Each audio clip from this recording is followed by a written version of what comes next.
My good friend in Tamaqua brought up some valid points, ones of which I disagree with today. A good friend from the western part of the state was up and gave a great, I think, analytical presentation to us. I think we all who are going to be yes are going to be yes, and I think who all is going to be no are going to be no, and I don't think what I'm going to say is going to change that, but I just need to address a few things. For those of us who have been engaged with one of those two groups that were mentioned, that's the group that's upstairs. It's a group that's been down in the rotunda. It's been the families, a family of which exists from my district. If you were up there an hour ago, you'd see a mom stomach feeding her child. Now, if you're willing to go up there and watch what goes on and watch what these families are go through and still vote no, then that's obviously your prerogative. And I understand the arguments with the FDA. But you know, the FDA has approved all these other narcotics. They approve the same drugs that has created a national crisis and a statewide crisis. And since when, under the Obama administration, when am I as a Republican going to embrace the FDA? Give me a break. Mr. Speaker, every drug that's used in a hospital, every drug, is illegal to possess on the street.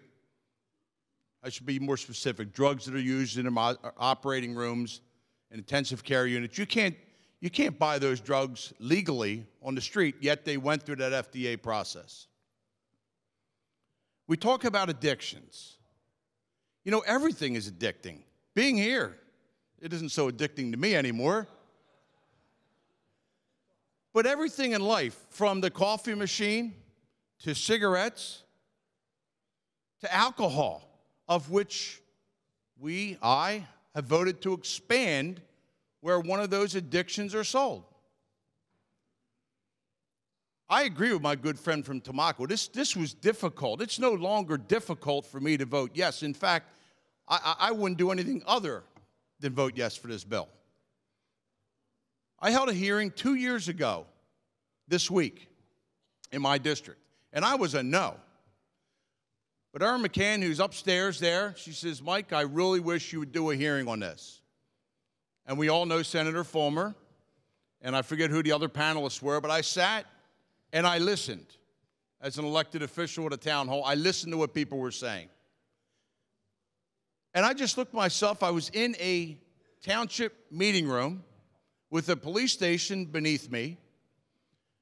And I just said, there's no way that I can't do anything but to look into this further and to support the effort to provide relief that we've heard about from many speakers to these families.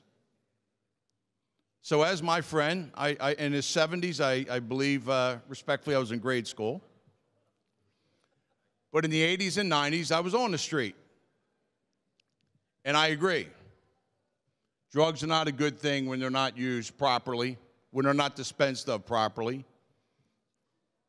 But even when they are dispensed properly, we now know that those same drugs that are dispensed and not fully used are then sold, were recovered by family members, and creates an immediate addiction in families and destroys family after family after family. And I know this because it started with my nephew. If we don't soon open our eyes and recognize that our pharmaceutical companies and our doctors don't start controlling the FDA-approved drugs, you will be here. You will be here to fix that crisis. And I hope to be part of it before November 30th. But I don't care what the FDA has to say, because what they have said in regulation may be right, but in reality are wrong. So it's time for pharma, it's time for our doctors, it's time for our pharmacies to stop the real crisis in this country, and that is our opioid addiction that's going on in almost every one of our households, whether we want to know it, admit to it, or not. This is not an opioid. This is a relief to great families who are suffering right in front of us in this chamber. And just think, we vote yes, and the little town in the rotunda goes away. Mr. Speaker, I urge a yes vote. As a former law enforcement officer, as a former narcotics officer, as a former whatever, and as a parent and as a relative to a nephew tragically going through something that needs to be fixed. But we need business. We need a chamber. My good friend from Allegheny, get your friends at the chamber. We need to start holding pharma, CVS, and doctors responsible for the real crisis that's going on here in Pennsylvania. Thank you, Mr. Speaker.